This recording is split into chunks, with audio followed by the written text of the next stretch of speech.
3, 2, 1. What's going on, everyone? You're watching Ash on Comics. My name is Ash, and here we got today DC previews for July for soliciting comics on sale in September of 2019. Oh boy, Black Label is looking like it's about to go down the tubes. Maybe not. Stepan Chayek is a decent artist when he takes his time, as you can see by this pretty nice illustration of Harley Quinn. But man, his normal page work needs some work. Joining me today, as always, is our boy, Stan the Man, the legend himself. Always here as a reminder to the good times of comics, hashtag what would Stan do. And as usual, he's brought a nice big drink to keep us all refreshed. And then over here under the spotlight, man, Forky, what are you doing? You're not trash. That box is in the trash. That's the box I keep Stan and Forky in. Anyways, enough with the shenanigans. I do this every month. The previews video seems to be decently well received, I guess. So I have not looked at this at all. So let's get on with it because it can be pretty long. Let's see what the highlights are. What does Diamond think we care about? Harley Quinn and Poison Ivy. Didn't give a shit about that. Deceased, Good Day to Die number... There's another freaking Deceased book coming out? Oh, of course there is. Of course there is. Gotham City Monsters number 1. Inferior 5 number 1. Flash Forward number 1. Is DC becoming Marvel? Is this the case? Am I going to have to do a list on my weekly pull list videos now of how many number 1s DC is going to pull on us? Remember a couple months, I think it was a month or two ago, when DC announced they're cutting back 15% of their titles and there's just not enough talent to justify we got to cut back. All I'm hearing is announcements of titles. I think it's bullshit. I think they just want to release more books and they need to make room. But people will get pissed when they cancel books like Titans, right? Fans will get all upset. But if you cancel Titans so that you can release Inferior 5, fans get pissed. If you cancel Titans because, we got to make cutbacks, the it's hard, don't got enough talent, fans are upset, but it's like reasonable. They're upset that it had to get canceled, but they're not necessarily mad at DC. So this is I feel like this is a ruse. And Flash Forward, you just fucked up. You just fucked him up. What are you going to do now? Drag his body through the streets like Mussolini? Come on. Here's all the people that are to blame for this shit. Pam Lifford, President, Global Brands, Franchises, and Experiences. Dan Didio, Jim Lee, Amit Desai, Sam Ades, Matt Bierman, Bobby Chase, Briar Darden, Ann DePies, whatever, Dan Evans, Dan Folletti. Look at all of these frickin' VPs. I think there's probably more VPs at DC than there is creative talent. How many frickin' VPs do you need? And what is Bob Harris? He's a senior VP, editor-in-chief DC. Doesn't do shit. We never hear from him. What does he do? I don't know. This is a problem. This is one of the issues of DC. It's so corporate. It's one of the things that keeps them from being exactly like Marvel, but it's also one of the things that makes them DC. You didn't come here to say that. You're the villain. Next chapter begins here. All right. What do we have here? I don't know who this guy is. If you know who this guy is, let me know. Oh, yeah. Look for the Evil Unleashed issues this September. I do actually like what they're doing with You're the Villain so far. They could pull a ruse on me, but I like what they're doing is that it's a non-linear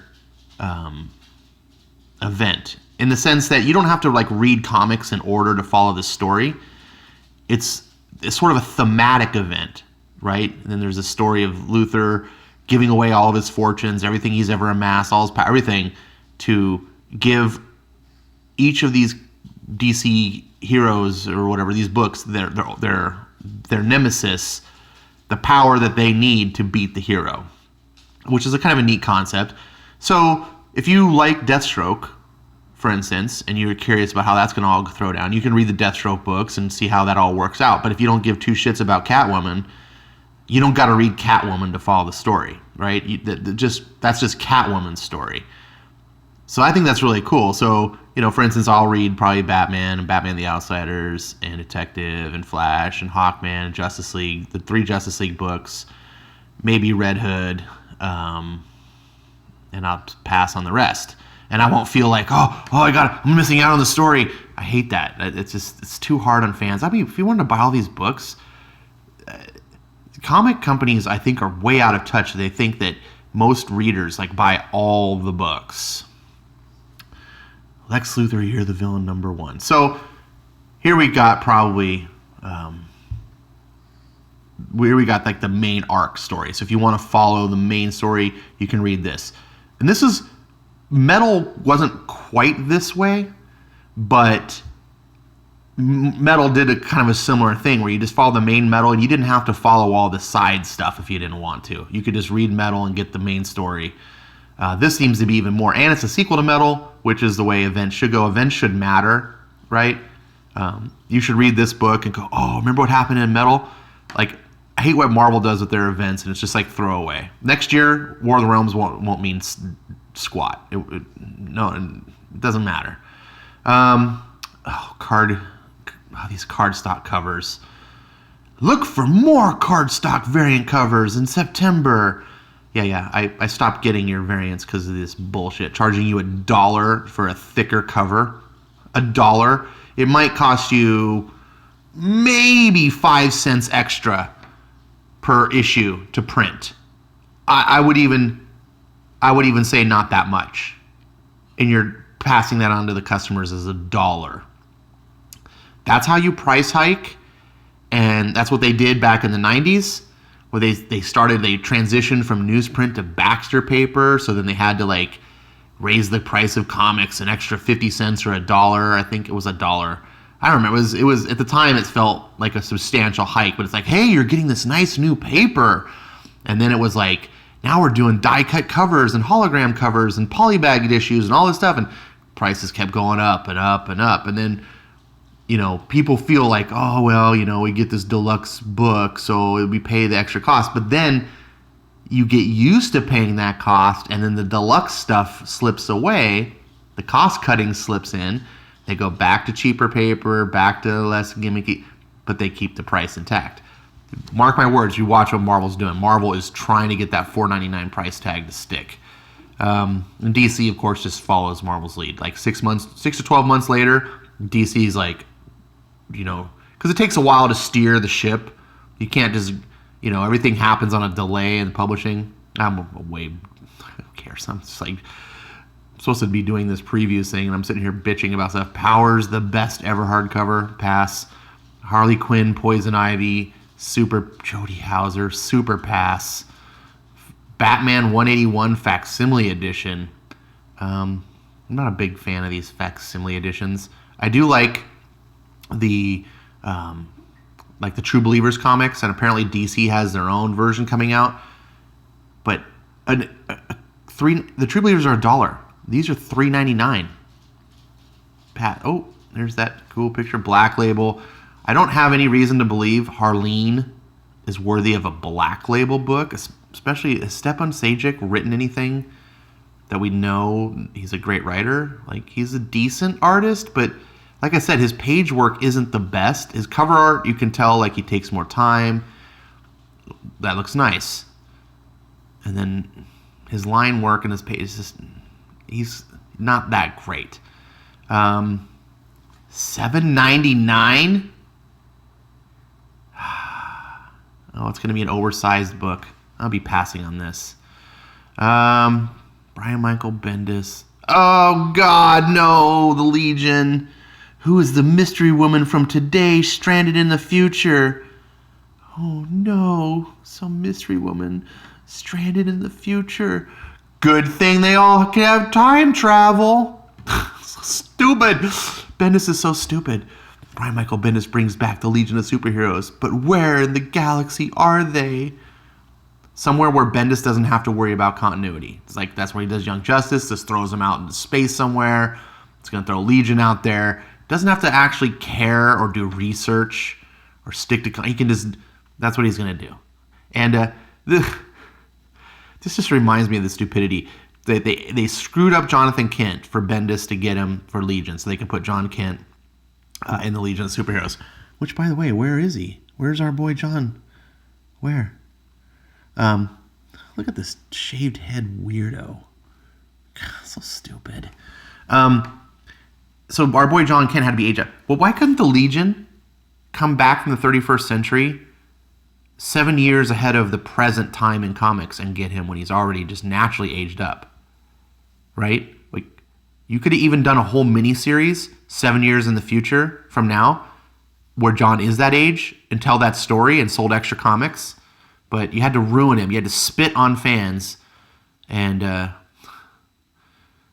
God, another page. Legion of Superheroes Millennium. What?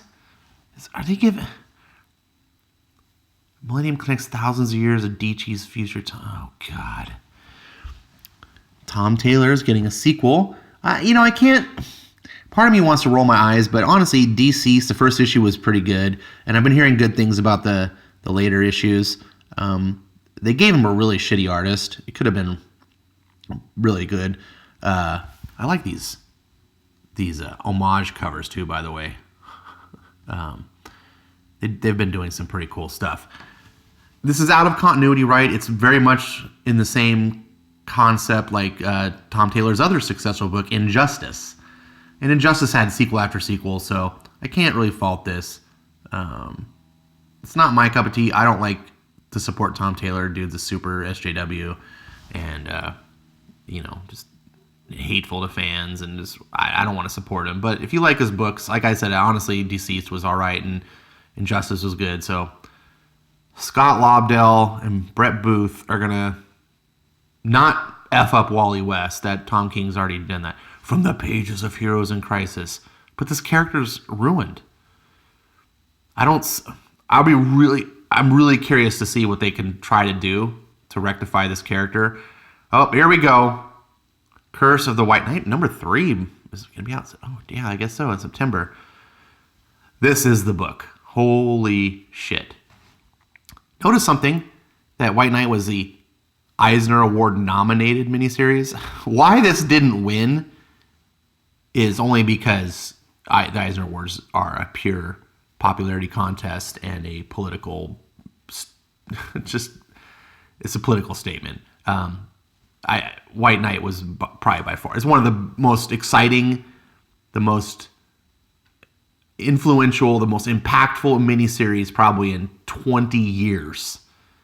This is one of the miniseries that will stand up 20 years from now when people are like, remember the greats? The way people look at like Kingdom Come and Marvels and Infinity Gauntlet and all the old time. I mean, there's more. People are like, well, Dark Knight Returns, Watchmen. The way people look at like the great books, these classics. This is one of the only ones from this era of comics. This era of comics is dead when it comes to great stuff. This is the one, and they didn't even get an Eisner. So stupid. So dumb. Anyways, I didn't get to talk about this book because I started my channel after this had come out, and I really regret it. This is so good. It's better than Hawkman. Yep, I just said it. Gotham City Monsters. Steve. I like Steve Orlando.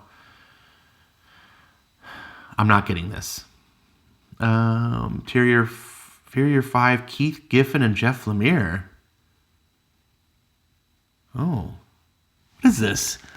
Citizens of Dangerfield, Arizona are beset by strange going-ons after an invasion that rocked the DC universe, but only 5 misfit kids seem to notice them. Can they uncover what's happening before some sinister force collects them all? Find out in this new miniseries.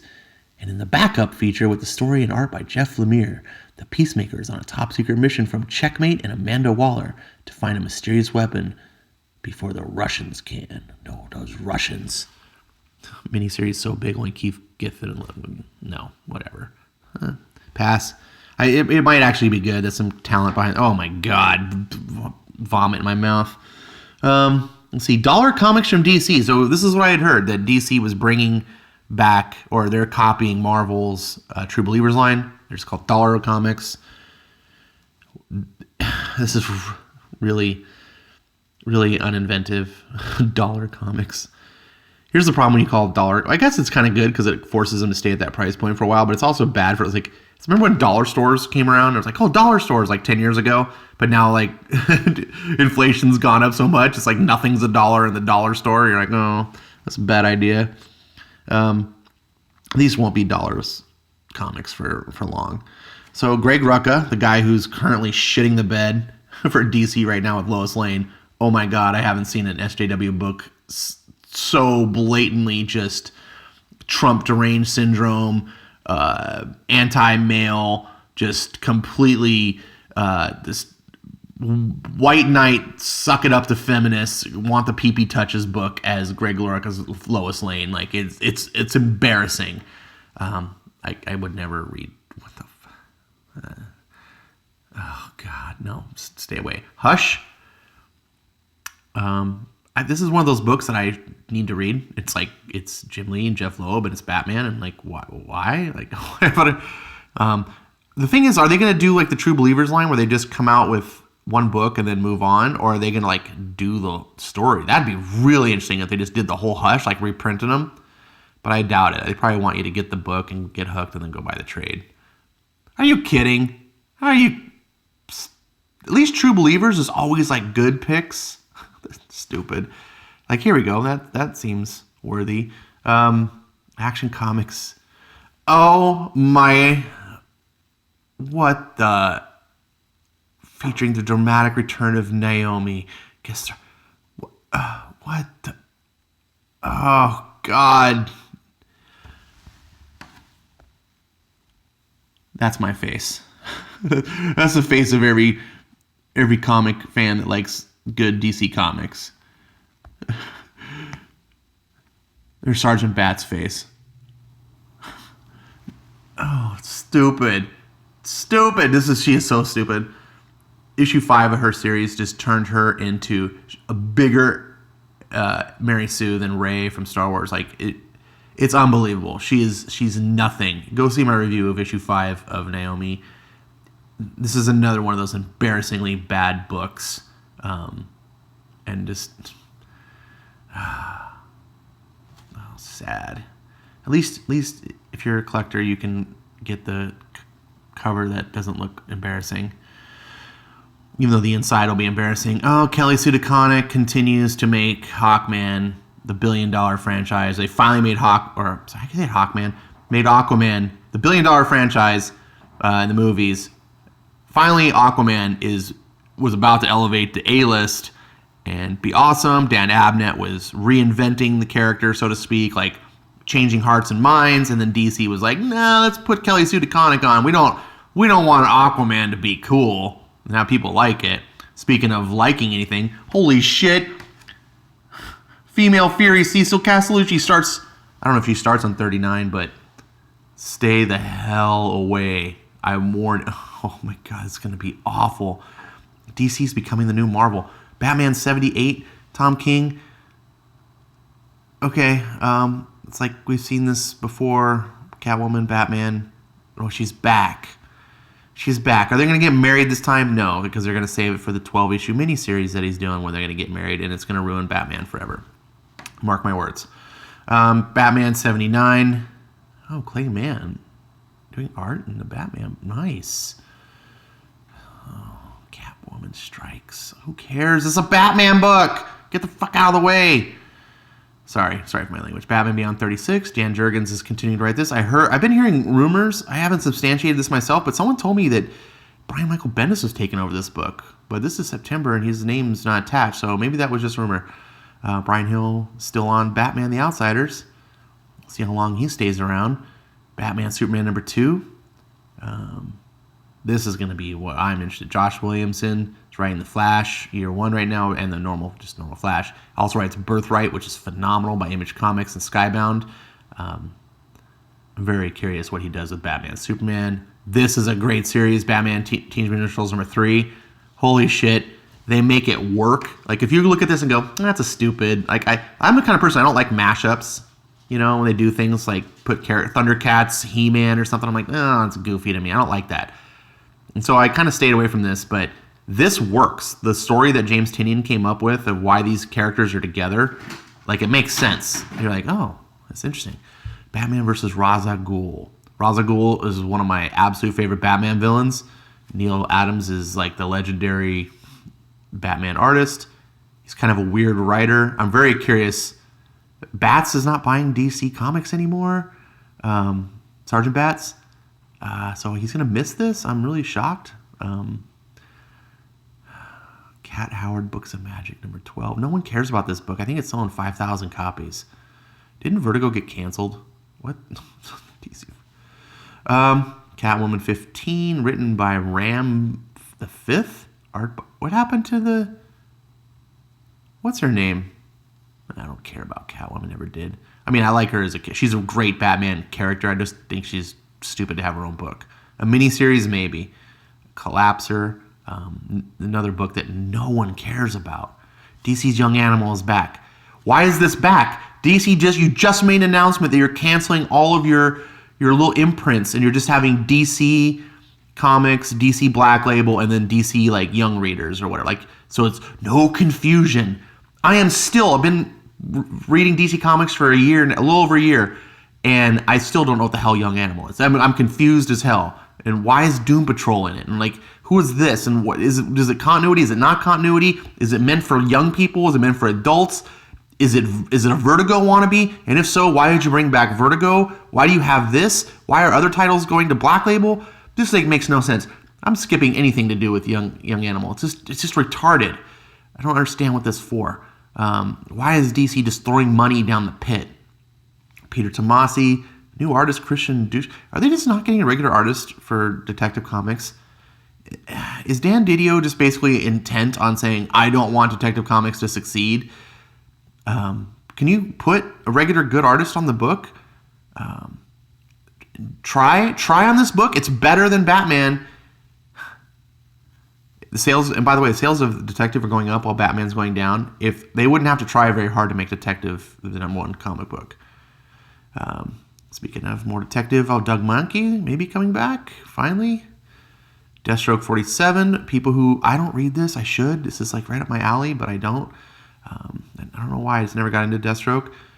But people love Deathstroke. People read it. Oh my God. They gave this 12 issues. This should have been canceled by now. This should have been a 5-issue series, and they should have just been like, cut their losses, and this is going to be selling sub 10K. Oh, hey, there's Young Animal, Doom Patrol.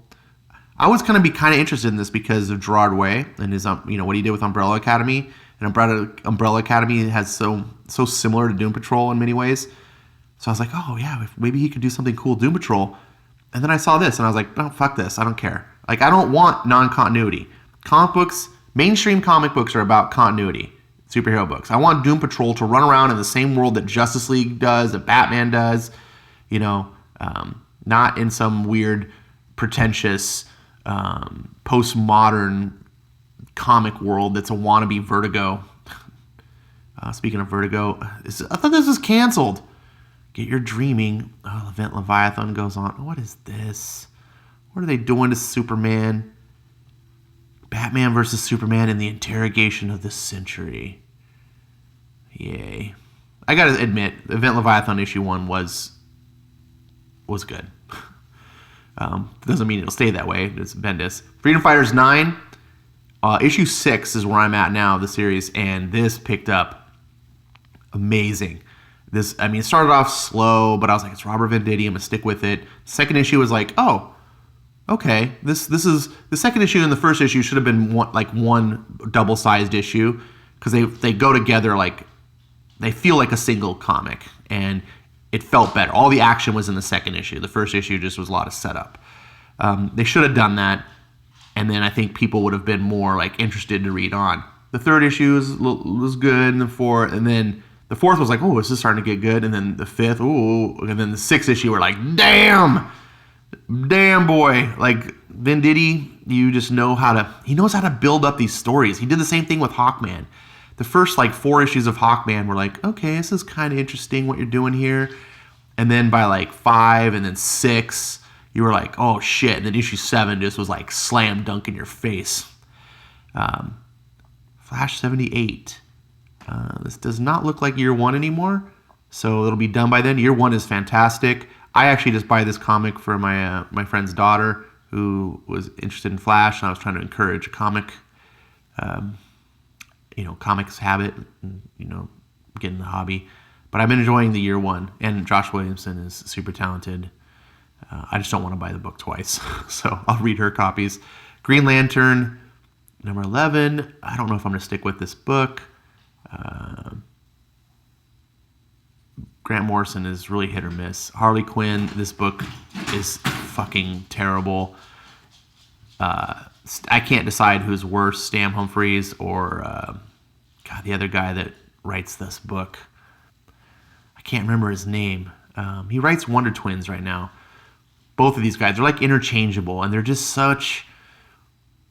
I don't know. They don't understand comics, I don't think. Speaking of understanding comics, Robert Venditti took Hawkman with an artist that wasn't really that popular, not Brian Hitch is a good artist, very solid artist, but he's not a sexy artist. He's not the kind of artist you're like, ooh, what's his name that's on Justice League right now? Jorge Jimenez, those type of artists where you're just like, oh, damn. But he's really serviceable. He knows how to tell a story. He knows anatomy. But he's very plain Jane in style. Robert Venditti took a character that most people think is lame, like absolutely lame as all get out. Including me, I was that way. I was like, oh God, Hawkman is dumb. And turned it into, this is my favorite book. This is now was probably my favorite DC hero. Like, that story solidified this. I was like, I love this character. I love the idea of who he is, why he's doing what he's doing. It's fantastic. Oh God, Vertigo. Die already, Vertigo. Fucking kill it with fire. Justice League 31, Scott Snyder is quietly just being the backbone of DC, right? No one's really talking about Justice League except Justice League fans. I don't think Scott Snyder needs to do Superman. I think he did his run on Batman, New 52. I think Scott Snyder then now needs his turn on Superman. I think Justice League is just not a book for everyone. It's just, and it kind of gets put in the background. And I don't think Dan Didio wants to support Snyder's camp. He's pushing the Bendis and Tom King routes. So these are just quietly in the back, being some of the best-selling comics at DC, telling the best stories, being the foundations of the DC universe, keeping everything rolling. And man, does Scott Snyder know these characters. His ability, his portrayal of Batman and Superman together is my favorite. I can't think of any writer, maybe than Frank Miller, and I know everyone's going to be like, oh God, facepalm. No, I love Frank Miller's Batman and Superman. It's a different take on Batman and Superman, and I totally understand. And if you don't like it, then obviously you're going to think it's dumb. I do like it. But as far as the more normally accepted take on Batman and Superman, I think Snyder does it better than anyone. And George Jimenez's art is fucking out of this world. So it's to me, this is like X-Men for me. When I was collecting comics, X-Men was my background or my backbone. I love team books, solid writing. Scott Snyder has these big, grandiose ideas. Chris Claremont did the same thing. X-Men always had the frickin' top artist. George Jimenez is, in my mind, maybe the best artist at DC right now. And it's just great. I like that they have James Tynion assisting on the writing duties because he's a talent. And they do these every 5 issues or so, they do a Legion of Doom issue. So you tell it from the bad guy's point of view. And James writes those issues. Plus, James is writing the Justice League Dark books. So there's a lot of tie-in. If you like continuity, read the 3 Justice League books. because the characters are all. It's like the writers are all in a group, and it feels like the old X books, like what Marvel did the X books back in the '90s. You had X-Men, X-Force, X Factor, and that they had their own little side pocket universe. But instead of just being side characters, these are the main characters of the DC universe. Like, to me, this is the DC universe. And James Tynion, man, be praised. He took characters that I was just like, really? A fucking monkey? He was a detective? And I'm like, he's the coolest character. Characters I didn't really... I'm not a Wonder Woman fan. Zatanna seems dumb to me. But I read this book and I'm like, it's good. It got some good ideas. Dan Abnett is just a solid comic writer doing adventure stories. He's perfectly suited doing cosmic stuff. It's what he did for Marvel back in the day. If you read what was that big event? Age of Ultron. He did all the Guardians and Galaxy stuff. It was pretty good. Oh, God. Oh. This is so bad. This is so bad. So I just did a review of this. Or issue 1 I did. Looney Tunes, Mad Magazine's canceled because Get Woke, Go Broke. Mad Magazine went all Orange Man bad. And now it's getting canceled because no one wants to read that shit. Vertigo, still living. It's canceled, but it keeps going. It won't die. Nightwing 64. I stopped buying this because I'm not a Nightwing guy, and I just had to purge some of my books, and it didn't make the cut. But honestly, I thought Dan Jurgens was writing a decent story given the circumstances of the character. This looks like it. I might end up hopping back in on this, or I might read it in the trades. Red Hood Outlaw, this is just one of those books. Kenneth Rocafort that's what this book needs, is a good art again. Scooby-Doo, Teen Titans, there's all the kiddie stuff, and Shazam. Jeff Johns is just quietly going out there being the master comic book writer of today, writing a C-list character. Why is Moon Girl in this book? I don't like Shazam. And I don't mean that in any disparaging way.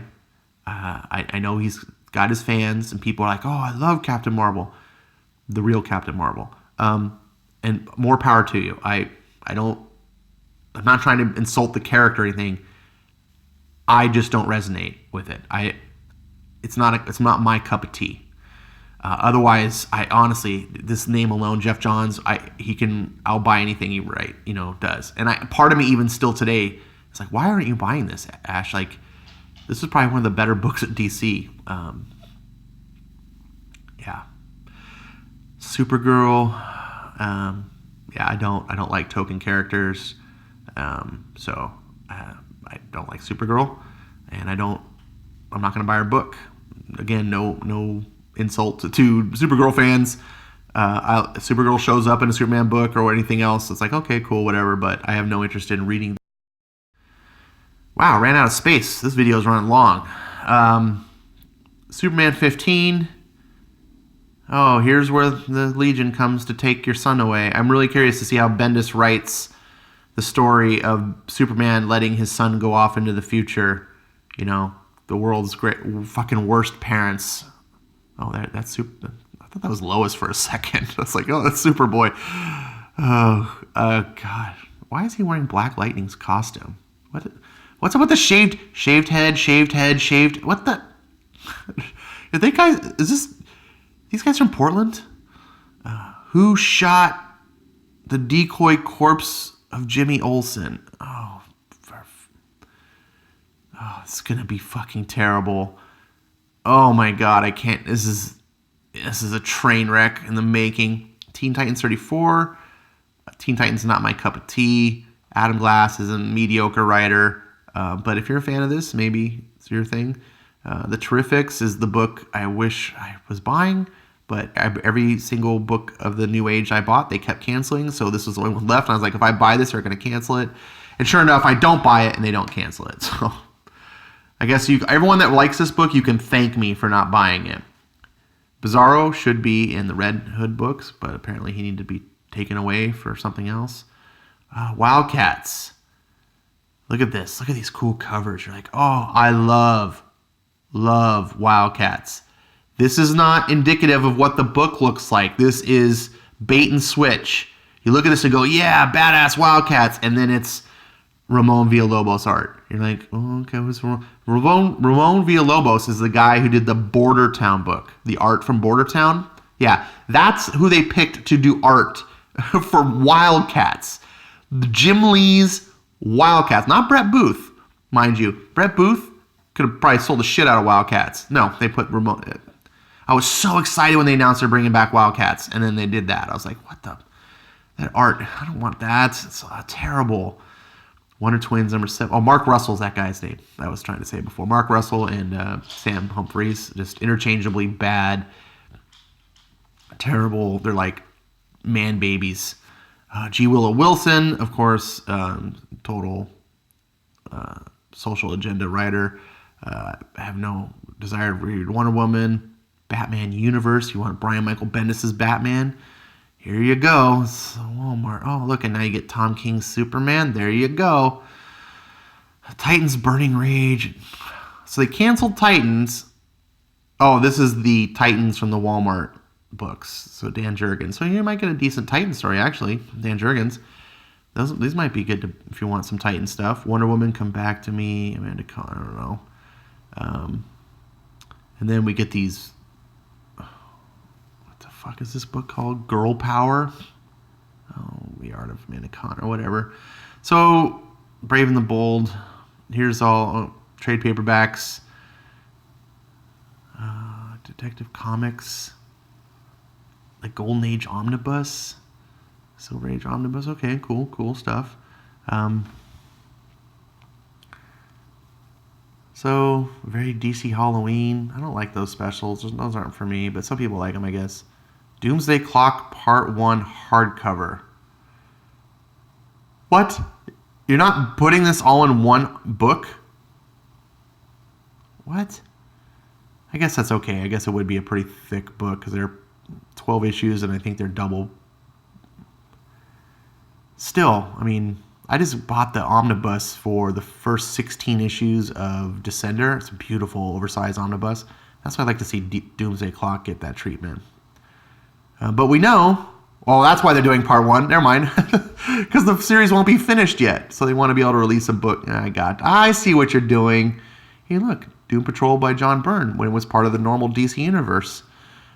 Goddess Mode trade paperback. Maybe Zach will like it. He likes Goddess Mode. Oh, ex-wife. Oh, Jesus. So stupid. Oh, Naomi, season 1. What the? So DC is going to pull this. Naomi wasn't canceled at issue 6. It was just on hiatus.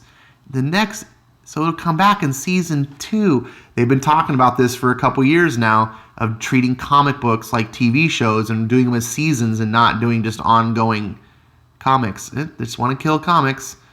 Just kill them. Sandman, Overture, Neil Gaiman. Okay, so here you go. Oh, it's terrible. This is like throwing your money in the fireplace, except throwing your money in the fireplace will at least keep you warm. This will just make you poor. Don't read Bendis Superman. It's such a waste of time. Here we go.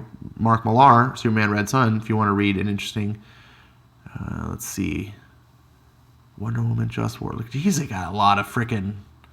Oh, here we got the statues. I'll just flick through these real quick because this video is already super long. Black and white minifigures.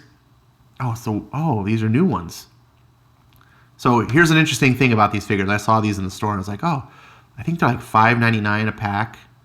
But they're blind buys. And I was like, oh, $5.99, get a cool little Batman fig.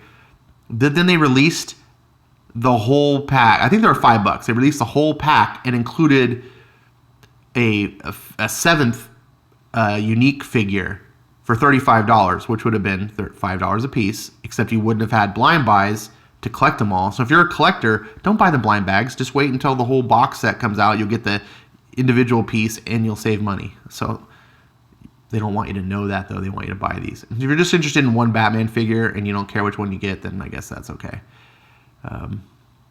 It's kind of neat, though. Would like to collect have a bunch of Batman figs. DC Nightfall Batman cowl. That's kind of neat. Gosh, who has room for like all these, like collecting all these statues and stuff? And here is the checklist. Try to hold that still for you. All right, so that's it. Here's the back. Oh, DC preview is so gay. Well, I don't know what you thought. Tell me what you thought in the comments below. What books you're looking forward to? Which ones you're gagging yourself with? Just trying to puke out the sickness. Stan, what do you think? You don't care. It's DC. I get it. I understand. No, you do. You like DC. You wrote some DC books. People forget that. And Forky, what do you think? Yeah, they're trash. You're not trash. The books in here were trash. Put your comments below what you're excited about. I think I just conveyed what I was excited about. And sorry if this video was too long. I tried to make it short. I tried to zip through it, but I started blabbing at the beginning. Sorry about that. Thanks for watching, everyone. And don't waste your money on this. Don't waste your money.